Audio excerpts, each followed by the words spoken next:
ನೋಡಿ, ಈಗ ಕೋರ್ಟ್ ತೀರ್ಪು ಬಂದಿದೆ. ಜೂನ್ 20ರವರೆಗೆ ಡಿಬಾಸ್ ಅಂಡ್ ಗ್ಯಾಂಗ್ ಅನ್ನ ಪೊಲೀಸ್ ಕಸ್ಟಡಿಗೆ ಮತ್ತೆ ವಿಸ್ತರಣೆ ಮಾಡಲಾಗಿದೆ. 5 ದಿನಗಳ ಕಾಲ ಮತ್ತೆ ವಿಚಾರಣೆಯನ್ನು ಎದುರಿಸಲೇಬೇಕು.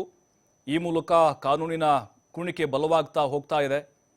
ಯಾಕಂದ್ರೆ ಈಗ ಪರಪ್ಪನ ಅಗ್ರಹಾರ ಜೈಲಿಗೆ ಶಿಫ್ಟ್ ಆಗ್ತಾರಾ ಅಥವಾ ಮತ್ತೆ ಅನ್ನಪೂರ್ಣೇಶ್ವರ ನಗರ ಠಾಣೆಗೆ ಹೋಗ್ತಾರಾ ಅನ್ನೋದಿತ್ತು. ದರ್ಶನ್ ಸೇರಿ 12 ಜನರನ್ನ ಈಗ ಪೊಲೀಸ್ ಕಸ್ಟಡಿಗೆ ನೀಡಲಾಗಿದೆ. ಮತ್ತೆ ಕಸ್ಟಡಿಗೆ ನೀಡ್ತಾ ಇದ್ದಂತೆ ಪವಿತ್ರ ಗೌಡ ಬಿಕ್ಕಿ ಬಿಕ್ಕಿ ಹತ್ತಿದ್ದಾರೆ. ಕೋರ್ಟ್ನಲ್ಲಿ ಹಣೆ ಮೇಲೆ ಕೈ ಇಟ್ಟು ನಿಂತ್ಕೊಂಡಿದ್ದಾರೆ ದರ್ಶನ್. 5 ದಿನಗಳ ಕಾಲ ಪೊಲೀಸ್ ಕಸ್ಟಡಿಗೆ ನೀಡಲಾಗಿದೆ. A1, A7, A10, A14, A16 ಅಂದ್ರೆ ದರ್ಶನ್ ಮತ್ತು ಪವಿತ್ರ ಗೌಡ ಸೇರಿ 12 ಜನ ಆರೋಪಿಗಳು ಮತ್ತೆ ಕಸ್ಟಡಿ ಪಾಲಾಗಿದ್ದಾರೆ. ಪವಿತ್ರ ಗೌಡ ಬಿಕ್ಕಿ ಬಿಕ್ಕಿ ಹತ್ತು ಬಿಟ್ಟಿದ್ದಾರೆ. ಹಣೆ ಮೇಲೆ ಕೈ ಇಟ್ಟು ನಿಂತಿದ್ದಾರೆ ದರ್ಶನ್.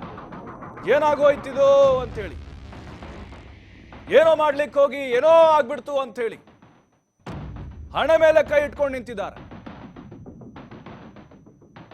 ತಪ್ಪಿನ ಪ್ರಾಯಶ್ಚಿತ್ತ ಆಗ್ತಾ ಇದೆ. ಈಗ ನೋಡಿ, ಜೂನ್ 20ರವರೆಗೆ ಅಂದ್ರೆ 5 ದಿನಗಳ ಕಾಲ ಈ 12 ಜನ ಆರೋಪಿಗಳನ್ನ ಕಸ್ಟಡಿಗೆ ವಹಿಸಲಾಗಿದೆ. ಇಲ್ಲಿ ದರ್ಶನ್ ಅವರ ಒಂದು ಗಂಭೀರತೆ ಏನಿದೆ ಈ ಒಂದು ಪ್ರಕರಣದಲ್ಲಿ, ಪ್ರಸನ್ನ ಕುಮಾರ್ ಏನಿದ್ದಾರೆ ಸರ್ಕಾರಿ ಪರ ವಕೀಲರು ಬಲವಾದಂಥ ವಾದವನ್ನು ಮಂಡಿಸಿದ್ರು. ಇಲ್ಲಿ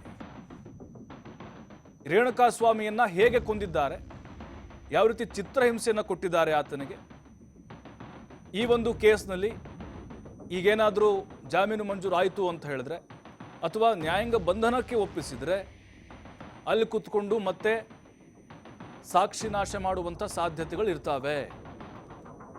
ಹಾಗಾಗಿನೇ ಆರೋಪಿಗೆ ಯಾವುದೇ ಕಾರಣಕ್ಕೂ ಜಾಮೀನು ಮಂಜೂರು ಆಗಬಾರ್ದು. ಇನ್ನೂ ಕೂಡ ವಿಚಾರಣೆ ಬಾಕಿ ಇರೋದ್ರಿಂದಾಗಿ ಕಸ್ಟಡಿಗೆ ನೀಡಬೇಕು ಅಂತ SPP ವಾದವನ್ನು ಮಂಡಿಸಿದ್ರು.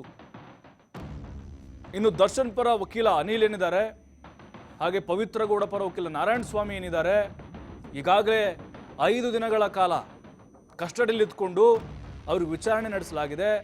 ಅವ್ರಿಗೆ ಮೀಟ್ ಮಾಡಲಿಕ್ಕೆ ಅವಕಾಶ ಕೊಡ್ತಾ ಇಲ್ಲ. ಅದರ ಜೊತೆಗೆ ಕಸ್ಟಡಿಗೆ ತೆಗೆದುಕೊಳ್ಳುವಂಥ ಅವಶ್ಯಕತೆನೇ ಇಲ್ಲ, ಇವ್ರ ಪಾತ್ರನೇ ಇಲ್ಲ, ಈ ರೀತಿಯಾಗಿ ವಾದವನ್ನು ಮಂಡಿಸಿದ್ರು. ಇದೆಲ್ಲವನ್ನ ಆಲಿಸಿ ನ್ಯಾಯಾಧೀಶರು ಈಗ ತೀರ್ಪನ್ನು ಪ್ರಕಟಿಸಿದ್ದಾರೆ. ಮತ್ತೆ 5 ದಿನಗಳ ಕಾಲ ಡಿ ಗ್ಯಾಂಗ್ಗೆ ಪೊಲೀಸ್ ಕಸ್ಟಡಿನೇ ಗತಿಯಾಗಿದೆ. ಹಾಗಾದರೆ ಮುಂದಿನ ದಿನಗಳು ಹೇಗಿರುತ್ತೆ?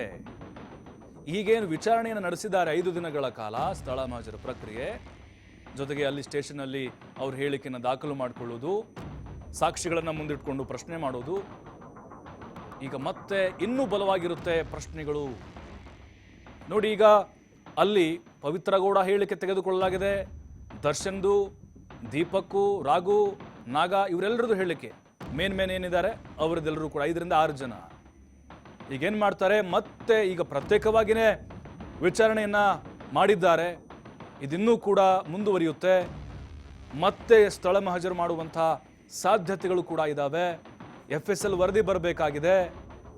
ಆ ರೇಣುಕಾ ಸ್ವಾಮಿನ ಕೊಲೆ ಮಾಡಲಿಕ್ಕೆ ಬಳಸಿದಂತಹ ವಸ್ತುಗಳು ರೀಪೀಸ್ ಆಗಿರ್ಬೋದು, ಅದರ ಜೊತೆಗೆ ಬೆಲ್ಟ್ ಆಗಿರ್ಬೋದು, ಇನ್ನು ಕೆಲವೊಂದಿಷ್ಟು ಸ್ಯಾಂಪಲ್ಸ್ಗಳನ್ನು ವಶಪಡಿಸ್ಕೊಂಡಿದ್ದಾರೆ. ಕೂದಲು, blood, finger print, foot print ಇವೆಲ್ಲ ಇದ್ದಾವೆ. ಹಾಗಾಗಿ ಕಂಪ್ಲೀಟ್ ಆಗಿ ಆ ವರದಿ ಬಂದ ಮೇಲೆ ಅದರ ಆಧಾರದ ಮೇಲೆ ಮತ್ತೆ ಪೊಲೀಸರು ವಿಚಾರಣೆಯನ್ನು ನಡೆಸ್ತಾರೆ.